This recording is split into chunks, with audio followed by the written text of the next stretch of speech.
오늘은 주가 가르쳐 주신 기도 세 번째 시간으로 저희들 이름이 거룩히 여김을 받으시며 오며라는 제목으로 말씀을 나누도록 하겠습니다.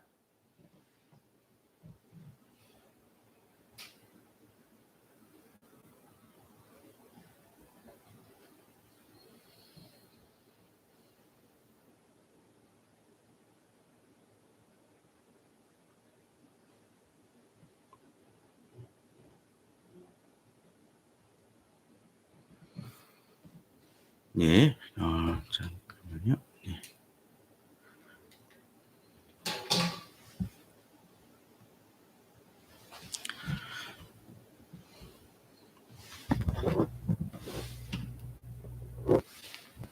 저희들이 계속적으로 주기도문에 대해서 저희들 말씀을 나누고 있습니다. 저희들은 지금 이제 주기도문을 보면서 지난 시간에 하늘에 계신 우리 아버지여라는 제목으로 말씀을 나눴었죠. 그 전주에는 그 주기도문 전체 왜 해야 되는지를 좀 봤다라면요. 그런데 그런 생각들을 좀 해봅니다. 혹시나 외국인들하고 이메일이라든지 대화를 좀 해본 분들 계십니까? 그럼 어떤 경험들이 있으신가요? 그 외국인들을 하게 되면 그 우리말을 잘 쓰는 사람은 좀 낫지만 그렇지 않고 좀 미숙한 분들은 어떻게 되나요? 뭐 예를 들자면 이제 외국 여자가 우리나라의 집안에 결혼을 해가지고 얘기를 합니다. 시어머니한테 얘기를 하죠. 시어머님 밥 먹을래? 뭐 한다든지 그런 경우가 있죠. 왜 그런 일이 발생되어집니까? 존댓말에 대한 것들이 잘 모르고 친숙하지 않으니까 그렇습니다. 또 어떤 때는 예전에 이렇게 그 번역해주는 이메일을 번역해주는 그런 프로그램을 돌려보면 가끔 엉뚱하게 얘기하는 경우들이 있습니다. 전에도 이야기를 들었지만 God bless you를 좀 오래된 얘기겠지만 아이고 하나님 뭐 이런 식으로 번역해 놓는 경우도 종종 보게 됩니다.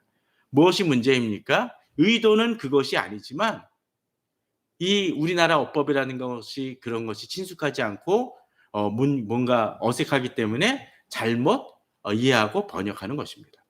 그런데 만일 이런 생각들을 해보시기 바랍니다. 만일 제가 커다란 이제 대기업을 다니고 있고 회장님 밑에서 일을 하고 있는데 회장님하고 좀 친숙하다 그래서 회장님한테 반말하는 사람은 없습니까? 회장님 밥 드실래요? 뭐 한다든지 또 자기가 월권으로 무언가를 행한다라면 그 회장님은 아주 불쾌하게 여길 것입니다.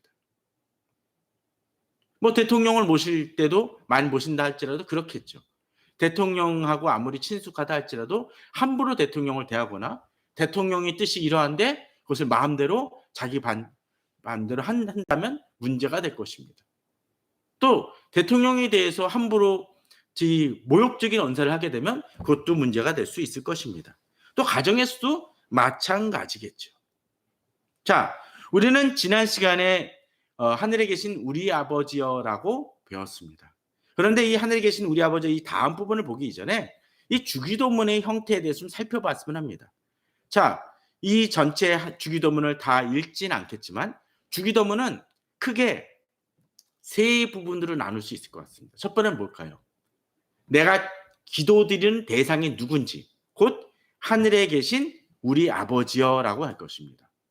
또 어떻게 합니까? 제일 끝에 가면 뭡니까? 나라와 권세와 영광이 아버지께 영원히 있사옵나이다. 아멘 하면서 일종의 송영 같은 그런 문구로 작성이 되어 있습니다. 마치 편지 보낼 때 그런 것이죠. 누구누구 예를 들면 문양호 목사님께 딱 하고서는 잘 계십시오라고 얘기하는 그런 거.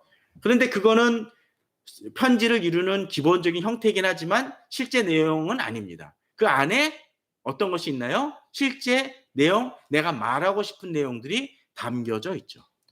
그렇기 때문에 이 주기도문도 마찬가지입니다. 이름이 거룩히 여김을 받으시오며부터 해서 다만 악에서 구하시옵소서가 기본적인 내용일 것입니다. 그죠?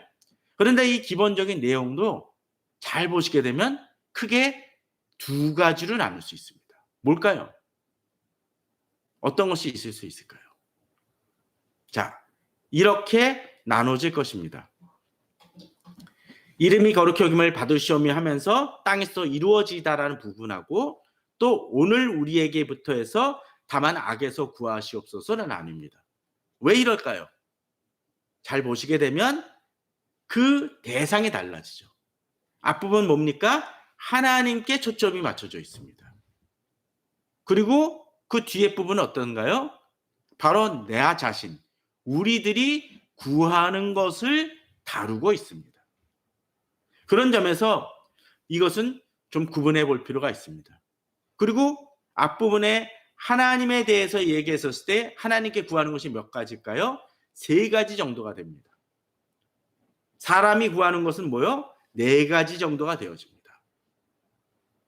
곧 하나님이 어떤 분이고 하나님의 이런 부분들이 이루어지며 간구하는 내용들이라면, 또는 간구라든가 그 어떤 칭송과 같은 것이라고 얘기할 수가 있겠죠. 뒤에 4 부분은 이제 우리 자신이 살아가면서 하나님께 간구하는 내용들을 다루게 됩니다. 자, 우리는 그 내용 중에, 곧 하나님에 해당되는 것 중에 첫 번째 부분 무엇? 이름이 거룩히 여김을 받으시오며 라는 부분을 오늘 본문 속에서 다루게 될 것입니다. 사실 이렇게 보게 되면 우리가 주기도문을 이 다루는 내용들이 얼마나 크고 폭넓은지를 좀 알 수가 있습니다. 또 이것을 이해할 때 내가 이 주기도문을 통해서 나의 기도가 더 깊어질 수 있는 토대가 되어진다는 거죠. 자, 그렇다면 굳이 이렇게 이름이 거룩히 여김을 받으시오며 라는 이 짧은 부분이 왜 이렇게 1시간 동안 우리들이 이 긴 시간 동안 말씀을 묵상하며 나눌 것이 있는지를 좀 살펴보는 것이 필요할 것입니다. 자, 지난주에 하늘에 계신 우리 아버지여라고 했습니다. 하늘에 계신 우리 아버지여. 이것을 다룬 부분이 왜 다뤘습니까? 우리가 기도하는 대상인 하나님이 어떤 분인지를 알 때 우리가 그 기도에 대해서 어떻게 드리고 또 어떻게 어떤 의미를 담고 있는지를 생각해 보게 된다는 얘기를 했습니다. 그렇기 때문에 하나님에 대해서 어떻게 했죠? 하늘에 계신 분이라고 했었죠. 그죠? 하늘에 계신 분. 곧 이 천하 만물을 다스리는 분이라는 얘기를 했었고, 또 우리라는 것을 통해서 우리가 내 자신 혼자 드리는 것 같지만 항상 어떻게 해요? 하나님이 구원하신 하나님의 자녀들, 그 공동체 속에서 내가 존재한다는 것을 항상 인식하며 기도드려야 된다는 얘기를 했습니다. 그 돌방 속에서도 역시 마찬가지죠. 세 번째로 뭐요? 하나님이 어떤 하나님? 나의 아버지 되신다는 것입니다. 아버지 되시기에 우리의 기도는 더 힘이 있고 능력이 있습니다. 자, 그러면 오늘 이제 이름이 거룩히 여김을 받으시오며 라는 이 말 속에서는 이것이 어떤 중요성을 지니고 있을까요? 바로 이름이 거룩히 여김을 받으시며 라는 그 얘기 속에서는 바로 하늘에 계신 우리 아버지여라고 부르는 우리 그 하나님을 우리가 어떻게 존중해 드리고 어떻게 높여야 되는지를 알 수 있다는 것입니다. 또 인식해야 된다는 거죠. 앞서 제가 그런 얘기를 했었죠. 대기업 회장이라든지 또는 뭐 대통령이라든지 또는 뭐 집안의 부모님들에 대해서 우리가 부모님을 부모님으로 여긴다면, 회장을 회장으로 여긴다면 우리가 대하는 태도도 그에 맞춰서 바뀌어져야 되고 적용되어질 것이라는 것입니다. 우리가 재판할 때 재판 무슨 드라마라든지 영화 같은 걸 보면 어떻습니까? 막 재판관이 이렇게 운영을 하는데 뭐 검사라든지 변호사든지 또는 피고인 같은 사람이 막 소리를 지르면서 항의를 하면 뭐라 그러나요? 항의를 할 수는 있지만 도에 넘쳐서 하게 되면 재판관이 어떤 얘기를 하나요? 무슨 죄를 적용하죠? 법정 모독죄를 얘기합니다. 왜 그럴까요? 재판관은 재판관으로서 개인으로서는 뭐 별거 없을지 모르지만 이 법정이라는 그 차원에서 그가 가진 권위에 대한 도전을 함을 통해서 이것을 흐트러뜨리고 혼란에 빠뜨리게 하니까 그것을 제지하는 것입니다. 만약 어떤 사람이 자기 자신이 된 것도 아닌데 막 뻐득이면 어떡합니까? 우리는 그 사람을 하찮게 여기고 무시합니다. 서로 그 사람이 아무리 그걸 내세워도 별로 인정을 안 하죠. 그런데 실제로 그러한 권위가 있고 존경받을 사람인데 이 사람에 대해서 함부로 대하면 뭐합니까? 주변에서도 뭐라 그럽니다. 지난 시간에 우리가 하늘에 계신 우리 아버지여라는 그 호칭을 제대로 이해했다면 우리는 그분에게 합당하게 존경할 때, 그 경배를 올려드릴 때 진정으로 그분과의 관계가 형성이 되는 것입니다. 그런 차원에서 이 이름이 거룩히 여김을 받으시오면은 아주 중요한 의미를 지니고 있습니다. 자, 첫 번째로 무엇입니까? 제가 이렇게 세 단락으로 나눴다는 얘기는 이 세 가지라는 얘기죠. 이름이 거룩히 여김을 받으시오며.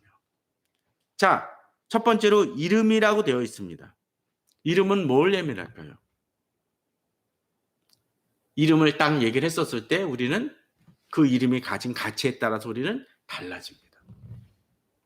예를 들자면 그 직장 같은 데도 그렇죠. 직장 이름을 댈 때 딱 아는 직장을 대게 되면 그 직장이요 라고 얘기하는 반면에 또 어떤 직장은 저 처음 들어보는데요 라고 얘기하는 경우들도 있습니다. 또 나라도 그렇죠. 사실 우리나라는 최근에는 그 아주 이미지가 많이 좋아졌지 않습니까? 그러다 보니까 웬만한 나라 가서는 참 많이 아는 경우들도 많이 봅니다. 뭐 코리아, 코리아라고 얘기하는 경우들도 있습니다. 근데 옛날에 어떻게 했나요? 코리아 하게 되면 거기 어느 나라인가요? 제가 아프리카를 폄하하는 것이 아니라 오해는 마십시오. 아프리카의 어느 나라 이름을 댔었을 때 어떤 때 사람들은 거기 어디죠? 심지어는 아프리카에 있는지조차도 잘 모르는 경우들도 있습니다. 사실 우리나라가 그러했습니다. 근데 요새는 어떤가요? 영화 속이나 뭐 미국 드라마 속에서도 우리나라 이름들이 자주 등장합니다. 그것이 긍정적이건 부정적인 건 가나요? 그만큼 우리나라의 위상이 높아졌다는 얘기죠. 우리나라에 대해서 그런데 하나님에 대해서 더더구나 마찬가지죠. 자, 그러면 이 이름이라는 것은 어떤 것을 더 의미합니까? 마태복음 7장 22절에 보면 이런 구절이 등장을 합니다. 그날에 많은 사람이 나더러 이르되 주여 주여 우리가 주의 이름으로 선지자 노릇하며 주의 이름으로 귀신을 쫓아내며 주의 이름으로 많은 권능을 행하지 아니하였나이까 하리니라고 되어 있습니다. 이름이 들어갑니다. 이름으로요. 이름으로 행했다는 것이죠. 만약 어떤 분이 그 이름으로 저희 이름을 가지고 저기 문양호 목사님이 그러던데 하면은 아마 주변에 나가가지고 아시는 분들이 전혀 없을 것입니다. 저는 가끔씩 네이버에 제 이름을 쳐봅니다. 그럼 뭐가 정보가 뜨나요? 전혀 안 뜨죠. 뭐 블로그 쪽에서는 조금 뜹니다. 또 이렇게 기사를 쳐보면 가끔 가다가 어느 교회 홈페이지 게시판 쪽에 가끔 제가 서평 올린 것이 가끔 뜨기도 합니다. 출처도 밝히지 않고 뜨는 경우들도 있습니다. 조금 알려졌다는 얘기일 수도 있겠죠. 그런데 만일 유명한 사람의 그 이름이라면 그 이름을 안 것만으로도 또는 그 사람과 관계하고 있다는, 여기서도 보면 그렇죠. 주의 이름으로라는 얘기는 주의 권위라는 얘기죠. 바로 그것을 통해서 선지자 노릇을 합니다. 또 뒤에 주의 이름으로 귀신을 쫓아냈다는 건 뭡니까? 예를 들면 문양호의 이름으로 귀신을 쫓아내면 나갑니까? 안 나가죠. 사도행전에서도 그렇죠.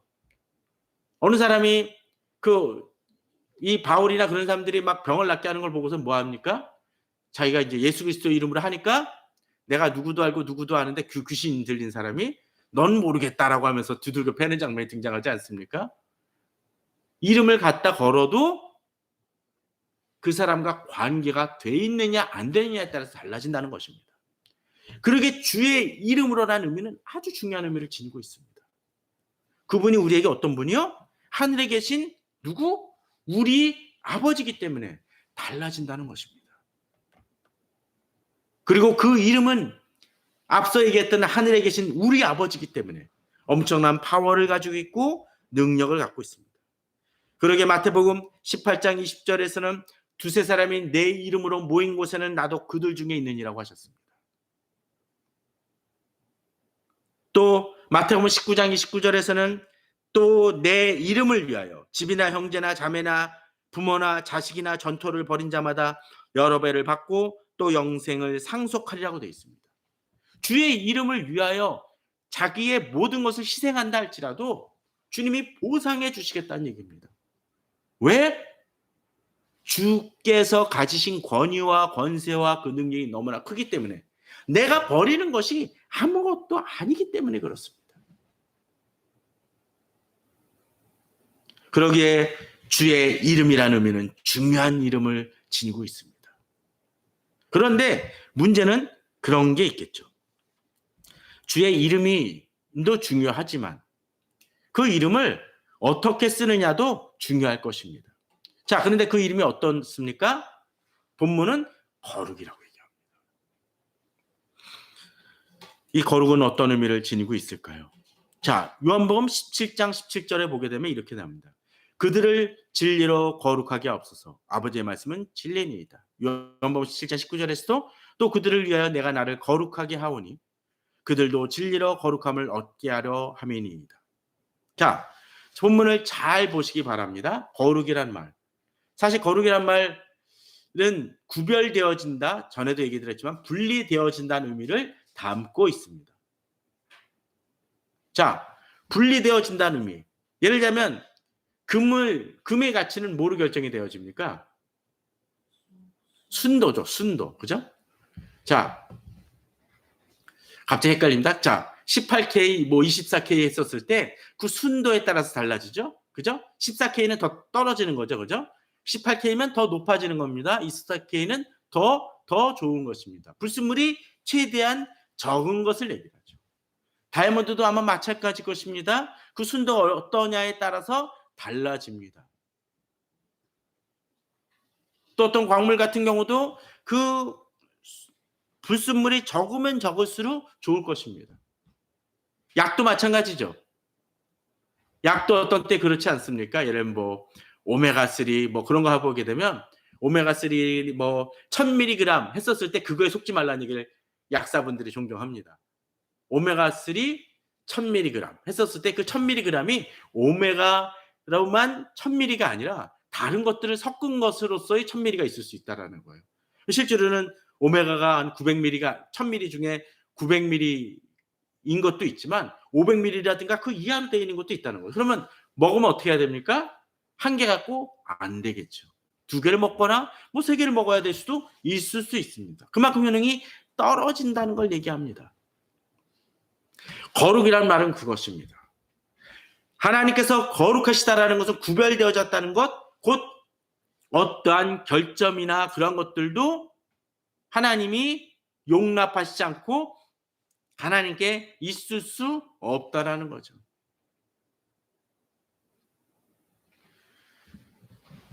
그런 점에서 하나님과 우리 사이는 달라집니다.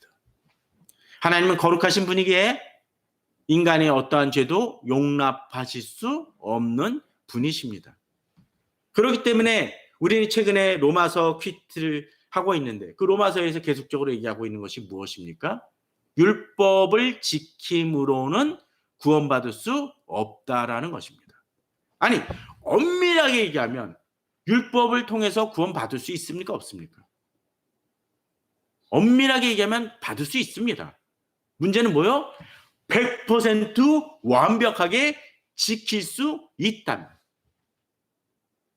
그러기에 이단 중에는 그 율법을 제대로 지키기 위해 교회에서 얘기하는 것을 막 지키기 위해 자기네 단체에서 얘기하는 것을 위해 엄청나게 노력을 합니다. 그런데 문제는 뭡니까? 내가 아무리 노력해도 율법을 지킴으로 구원을 받을 수 있을지 모르지만 내가 율법을 지킬 수 있는 가능성 자체가 이미 없다라는 거예요. 이미 하자라는 거죠. 예를 들자면 그렇습니다. 아우토반이 예를 들면 200km, 300km를 달릴 수 있다 치더라도 그것이 주어졌다 할지라도 달리면 돼. 너 달리면 돼. 마음 놓고 달려라고 얘기하는데 차가 100km 이상을 못 달리는 차라면 아무리 300km 달릴 수 있다 할지라도 그것을 충족시킬 수 없습니까? 있습니까? 없습니다. 우리의 문제는 바로 그것이라는 거죠. 그러기에 오늘 본문을 잘 살펴보시면 요한복음 17장 19절을 보게 되면 잘 보십시오. 거룩의 주체가 누굽니까? 내가 아니라는 거예요. 내가 거룩해지는 게 아니라 하나님이 어떻게 합니까? 거룩하게 하옵소서. 또 내가 나를 거룩하게 하오니 하면서 거룩의 주체가 누구요? 바로 하나님이심을 오늘 본문은 보여주고 있다라는 것입니다. 여기 우리의 딜레마가 있습니다. 이름이 거룩히 여김을 받으셨을 때 그 거룩은 하나님이 중심이고 하나님이 주도적이라는 것입니다. 우리는 이것을 알아야 됩니다. 내가 찬양하지만 그 찬양은 나의 찬양으로 하나님이 찬양 받으시기는 존재가 되는 것이 아니라 하나님은 원체 거룩하신 분이라는 것이죠. 그러기에 그 찬양은 어떻습니까? 합당합니다. 우리 그럴 때 있지 않습니까? 내가 정말로 잘하고 공부를 잘하는데 칭찬을 하면 그건 별로 그냥 그래 하고 인정할 수 있습니다. 그런데 공부를 지지리도 못하는데 야, 너 너무 이번에 너무 잘 봤다며 한다라면 본인이 30점 맞다가 40점 맞아가지고 도취돼 있는 거하고 상관없이 잘하는 것입니까? 잘하는 것이 아닌 것입니다. 범죄자들끼리 자기들은 내가 너보다는 좀 나아. 내가 어떻게 그런 큰 죄를 범하냐라고 얘기하는 좀도둑과 큰 도둑이 있다고 쳤었을 때 둘 다 어떻습니까? 교도소에 들어갈 사람인 건 마찬가지라는 것이죠. 그러나 하나님은 원체 거룩하신 분이기에 찬양을 받으시기에 합당하신 분이고 그 찬양을 우리가 아무리 높여드린다 할지라도 그 하나님은 찬양 받으시기에 합당하신 분이라는 것입니다. 자, 그렇다면 어떻게 해야 될까요? 우리가 찬양할 때 분명히 알아야 됩니다. 자, 세 번째가 참 어떤 부분은 이 세 번째를 두 번째랑 같이 봅니다. 사실 그렇게 봐도 되는데 저는 이것을 보지 않았던 이유는 하나님이 거룩의 대상이고 그 거룩은 우리가 이룰 수 없는 것이기에 이제 그 거룩에 대한 표현이 달라진다는 것입니다.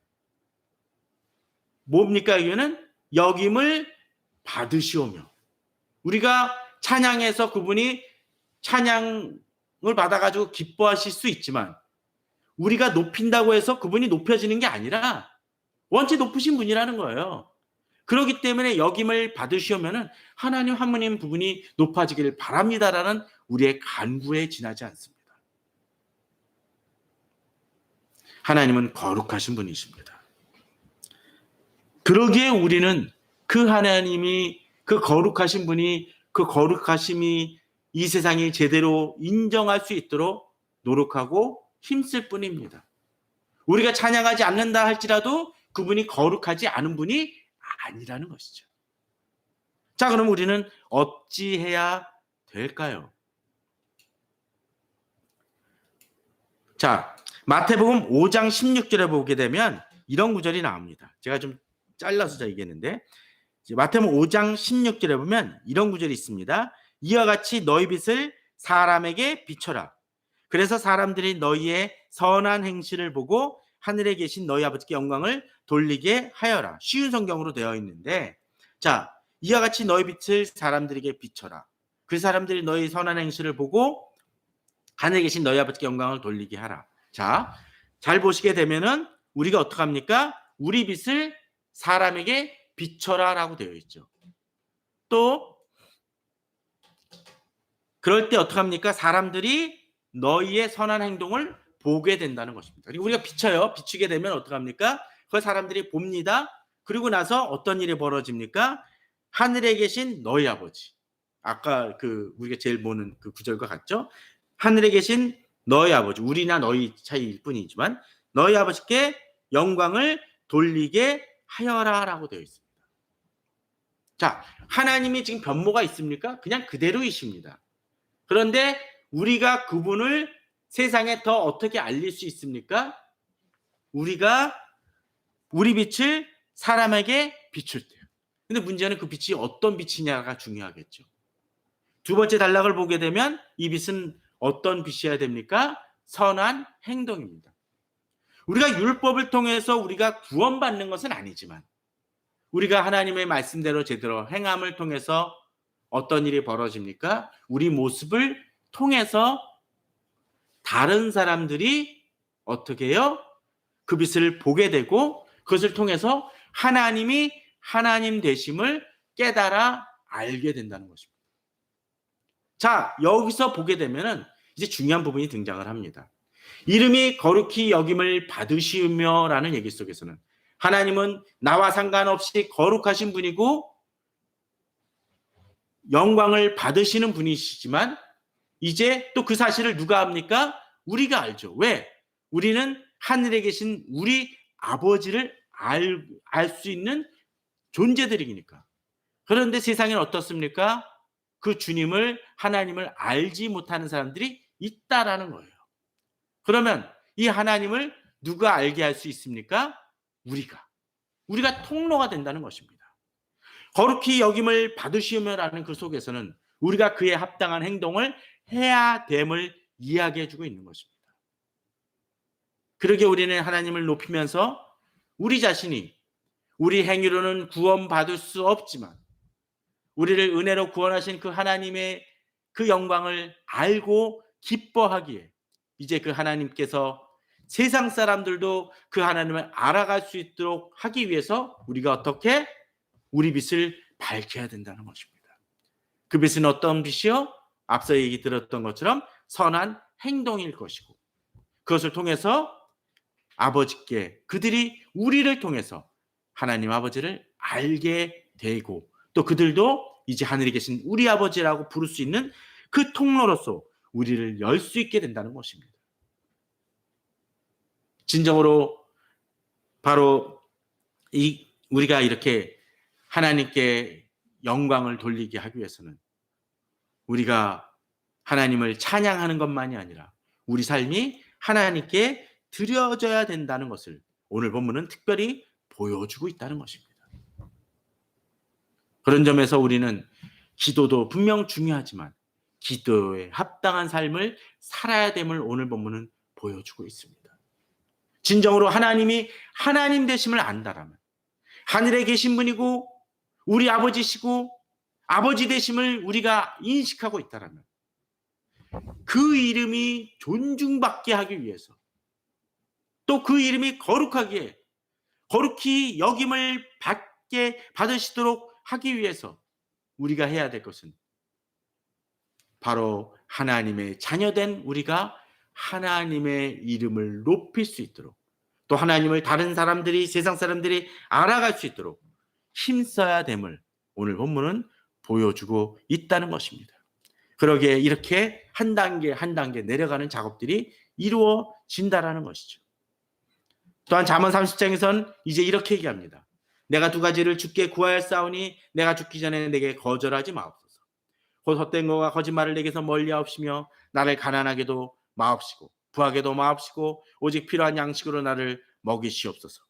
혹 내가 배불러서 하나님을 모른다 여가 누구나 할까 하오며 혹 내가 가난하나 도둑질하고 여기까지 참 좋습니다. 이것을 통해서 내가 하나님과의 관계가 끊어지지 않게 하기 위한 내가 너무나 풍족의 하나님 잊지 않도록 그런 것들도 하게 되죠. 그런데 제일 마지막에 이제 중요한 구절이 하나 더 등장하죠.